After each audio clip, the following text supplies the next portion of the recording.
He hit the system young, level 10 juvie, straight to the grid, but he ain't fold. He strapped up with the Latin Kings, started putting in work, sticking steel in whoever crossed that line. His whole bid was blood and respect. That's how he kept his name alive. Then one call changed everything. His mom passed away, and after that, something broke inside him. The violence wasn't just survival anymore, it was personal. What happens when a killer mindset collides with heartbreak? You're about to find out. This is DOC TV Unleashed, and this is 10 Toes Down.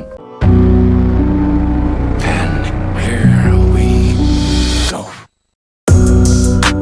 What's up, everybody? I'm Blessed and Free. Welcome back to another episode of DOC TV Unleashed. So I got another interview for you guys today. This guy went to JIT camp in Florida. If you don't know about those, you're going to learn about them today. They're treacherous, violent, and we're going to hear all about that today on this episode. If you like that type of content, please hit that subscribe button and turn your post notifications on so every time I do drop content, you can hear it first. So without further ado, man, for the people that don't know who you are, why don't you go ahead and just introduce yourself, tell them your name and where you're from. My name is Justin Reynolds. I'm 21 years old, from Orlando, Florida. What was your life like growing up when you were younger, and then what sent you to prison? All right. Growing up, abusive childhood, family on drugs, mom and dad on drugs. So growing up, that's what I felt was right. I'm the middle child of 14 siblings. Damn. So we fell in line. Everybody had their place. We all fell in line trying to be our mom and dad. So that's just the line I took, and that's the path I chose. Wasn't the best. So what did you start getting into that got you arrested? At the age of 12, I got affiliated. That really downhill from there. Changed my whole life. Got affiliated. Me knowing I ain't really have no family. Yes, I had a big family. I never had a real family. So to me, these my family. Yeah. They showed me so much love that my family didn't. It hurt my heart. So I'm gonna put all my loyalty into them. That's just what it was. So I chose to go down that route. Who did you get affiliated with? Latin Kings. Okay. So I went down that route, and as it went from there, I caught my first charge, Grand Theft Auto, aggravated battery with great body harm with a firearm. That sent me to a program. I was 13 at the time. Sent me to a program with the KYA, Kissimmee Youth Academy, maximum risk level 10. Yeah, from there, it just went left. You want to portray like you a lion, they gonna put you in this lion's den, right? And it's either get ate, literally. Are you gonna be the one getting ate? I don't know. Not me. I can't do that. Can't do that. So, I had to do what I had to do. I'm not saying it was the easiest. I had hard times. That was the most hardest time of my life. 6 months before Why do you say that? Just because of the fighting all day and every day type shit? I'm gonna say that was the main thing. It was I feel like the program and the youth center, it's all a setup. Yeah, they talking about it's a rehabilitation for youth. Nah, we got guns getting found in our facilities. We got dope getting found. Anything you think you can find on the outs, we getting them. And that's just what it is. We get whatever we want. We get, females whenever we please. So it's the same shit out here. It's a different life. And this is why people like me adapt to certain places like that and want to go and spend the rest of their life in prison. I done met people in prison. They told me, they was like, I don't want to go home. Literally 3 days before they go home, I don't want to go home. Catch a new charge. That's crazy. Catch a new charge. You've been locked up 15 years. What, you don't want to go home? Can't. But really messed me up. My last 8 months of being incarcerated. And a chopper ended up coming to my cell. I was in segregation. Unit 4 at the time in Okeechobee. Chopper come. I already know what time it is. Anybody who ever been incarcerated, once that chopper come and pull you specifically out that dorm, you know what's going on. Somebody in your family passed away. So I ain't want to leave. I ain't want to cuff up. I asked him who died. He didn't want to tell me. You got to come with me, cuff up. I'm not cuffing up nothing. You won't tell me what happened. So I called my people on the app, video. My mom died. All right, she brain dead. Been in the hospital 2 weeks. So I'm like, damn. Mind you, I'm about to get out now. 6-7 months before I get out. Just talking to my mom, shit hit the fan. Mama gone. So at that point in time, now I'm like, my mind's on fuck it. It's just on fuck it. So I'm like, my daddy's not here. My daddy, he's locked up at the time in prison at FSP, and they still married. So he had to sign the waiver to pull the plug. Pop's like, I ain't signing it. I ain't signing shit. And that's just what it was. So that fucked me up so much. I just started crashing out. Got a knife. Did what I did. Started doing everything, getting my rank up. Did everything. Anything you could think of, did. Any religion you think anybody ever know, I done did. Muslim, Christian, Catholic, all that. All that. I'm just keep it real. I done did all that. So you were in confinement at Okeechobee. So this is just recent you're talking about? Yeah, this was just recent. Last year. When you got out of the juvenile program and then you eventually went to state prison, how did that go, man? Like, did you caught a charge? Did you go to Orlando, Butler? So from the maximum risk at Okeechobee, I end up escaping. It's a long story. I'm sure y'all look my name up. Y'all can read all about it. I end up escaping from Okeechobee, maximum risk level 10. I was out for 3 months, got caught in Orlando. They sent me to prison, CRFC, to be exact. It was all right. It wasn't too bad how I expected it. Was I scared? Yes. So you're in hotel dorm at CFRC? Yes, I went from the main unit, then I went to the East unit. All right, I was there too. All right. I was working for Miss Wright. She worked for classification. Yep. And then you were a permanent at the East unit? Yep. Okay. So yeah, that was too. So that's not too bad of a camp. No. It's not too bad. Is that the only camp that you went to? Was the main the East? No, I went to I got transferred my last 3 months to Okeechobee CI randomly. Like 2 o'clock in the morning, came, got me, couldn't grab nothing. Hey, pack of shit, let's go. You don't know why? I know why. It was somebody had told one of the officers or the warden at the prison that something was gonna go down with a lot of other gangs at the time. So they wanted to get all of us out. They want to get all of them out. They don't want nothing to happen in CRFC. Whoever been to CRFC, they know that's a prison that don't got shit going on. It's sweet. All right. So they trying to ship all the ones who think they own something or they think, you feel me, they fall in line with this lion. All right. I'm gonna ship y'all little ass off to a place where y'all gonna live. Y'all gonna have to live to defend yourself. So what was when you were there, man, like what was some of the things that you were getting into? Like obviously you were wilding out, I'm taking it, if you're getting shipped. So was there any type of like gang conflicts going on at the East unit, or like what was the craziest shit you saw there? The craziest shit I saw, my first week in the main unit, guy get hit with another charge, just about to get out, end up jumping off the second tier, kill himself completely. I'm thinking he's still alive. He's just like, in the back. I'm trying to hold him. I see nothing but teeth and blood everywhere. I'm like, oh, man. So right there, that changed my perspective on prison a lot. My life did a 360 after that. Like, do you think that did you have like a hard time in adult camp at all? Like older inmates or? Yeah. I had a few altercations with older people, and just the way I'm living, I made the dorm hot. Yeah. I'm selling all this K2. I'm selling all this Suboxone. They flipping the dorm because of me. I got all these phones in the dorm. All my brothers got all these phones, all this dope. We got the route. So of course we gonna have altercation with different people in different dorms, and people in our dorm. That's just what it was. What dorm were you at the East unit? At Houston, I was on C dorm. Okay. So were you in the kitchen?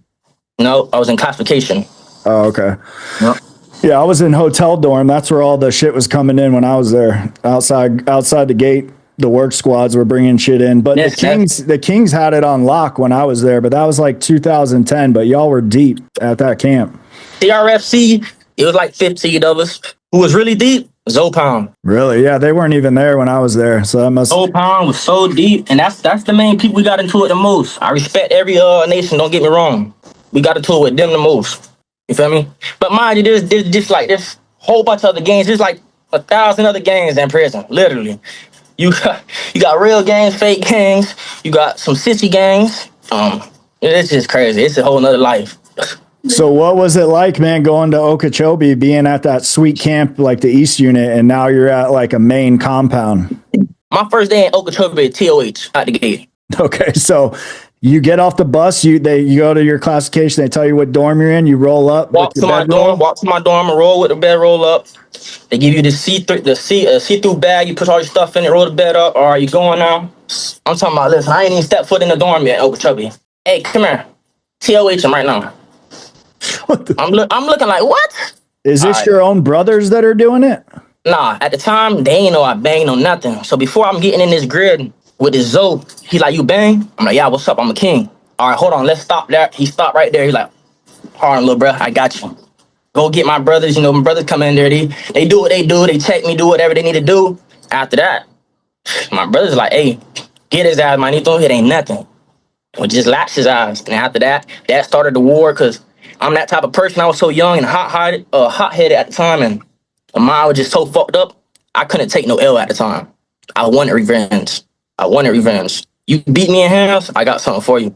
I got something for you. And that's just what my mentality at that time because I was just going through it family-wise, family issues. My mom just died. Do you Yeah, have I'm here. people that are there for you when you're locked up, like outside, are supporting you and shit, or no? For the most part, no. I mean, my last 3 months, everybody want to come around. Everybody who been in prison, everybody know how that's Yeah. what it is. Your Yeah. last 3 months, the 90 days, everybody gonna hopping on your JPay. Everybody hopping on everything. Now they act like they love you. Where were you them 5 years when I was stressing? Come on, man. I don't want to hear that. So I moved on, doing my own thing, better things. So that's just what it is. Yeah, But a lot of people don't like, as you know. I mean, when I first started getting locked up, I had family, what I'm saying, had people that were there. But when you do a bid, man, and there's, that phone, no one's picking up the phone, you ain't getting no money or nothing. shit hurt. Yeah, that's that stress, bro. That makes time hard. Hurt. I'm talking about thoughts of committing suicide. I'm talking about, is my family okay? Nobody's reaching out. And I got a big family. So I'm like, all right. Every time I reached out, and it been a long time since they talked to me, somebody end up dying. So it's better for me not to call home. I'll just handle with all this pain and all this stress and all this trauma I got to deal with when I get to this house. My main priority right now, getting home to my daughter. That's it. Getting home to my daughter. That's it. So what was Okeechobee like after you did your TOH? TOH, it was all right. I got beat. Felt played about that. I handled up after that. Got into it with another member. Went through it with him.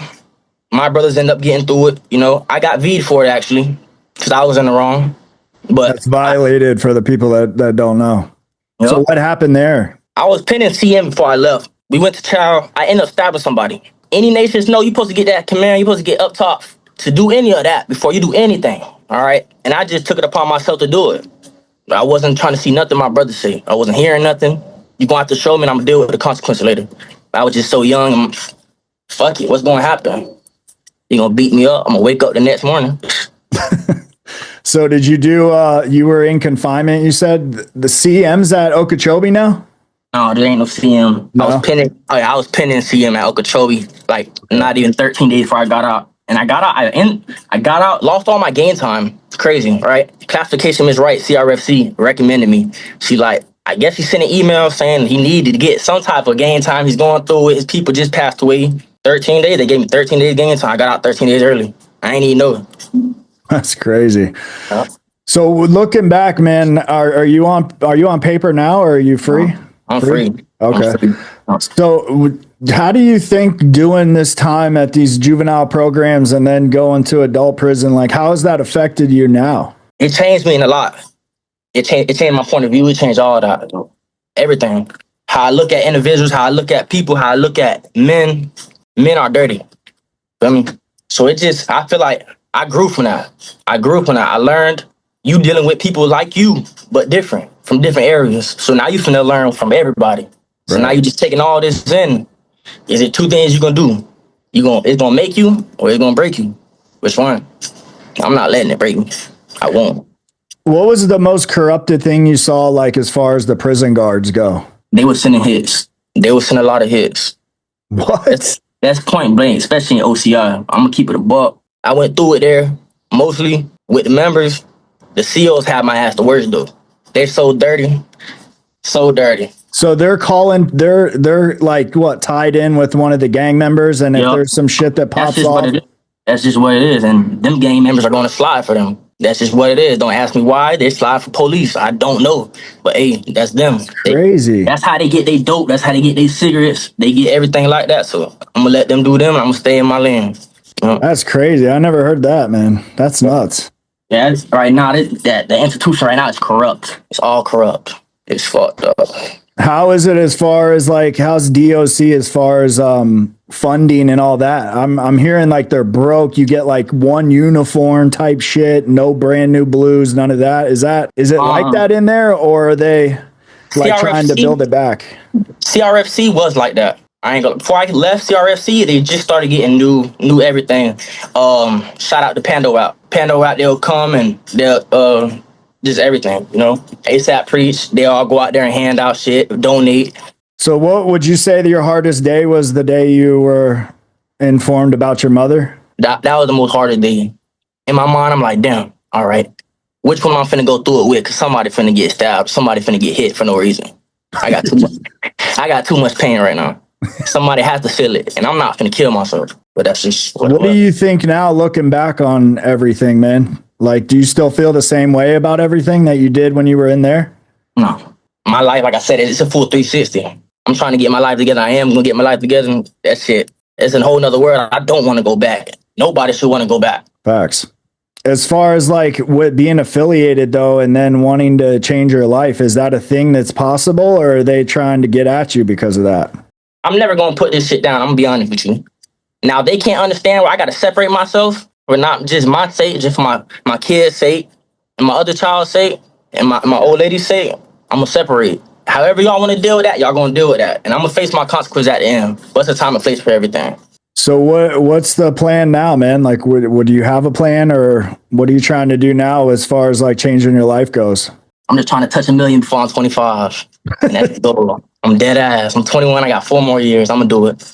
If you could like say something, man, to like a younger cat, like, you know, that's going through the same shit kind of that you went through, like, what would you say to them? Knowing everything you know now, you know?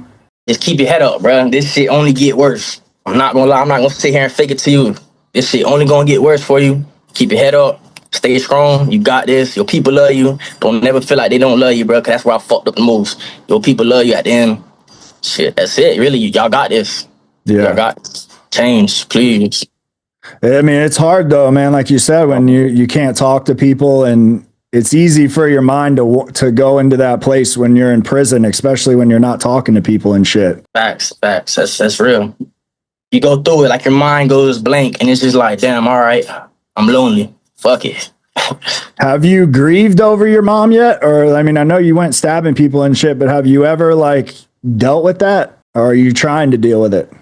I ain't even deal with it yet. I'm gonna be honest. I dealt with it. I cried a little bit, but I ain't full take my time and talk to her. I ain't doing none of that. And I probably won't, you know, cause I'm not at that stage yet in my life where I won't do that yet. I ain't mature enough, like I can say that as a man.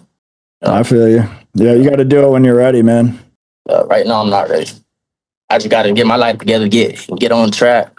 Do you have any social media you want to shout out or anything like that? Yeah, for sure. Y'all can go to my Instagram, it's babyjx23, and then my TikTok is apk.justice. I repeat, apk.justice.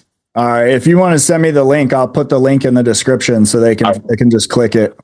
All right. Thank you so much, John. Yeah, I appreciate you coming on, man, and sharing your story and everything. I know it's not easy, man. So I appreciate it. Yeah, I appreciate you. Thank you so much. Yeah. If you're new and you're tuning in, please hit that subscribe button and turn your post notifications on. This is the kind of content I drop on this channel. And with that, this is DOC TV Unleashed, and we're out.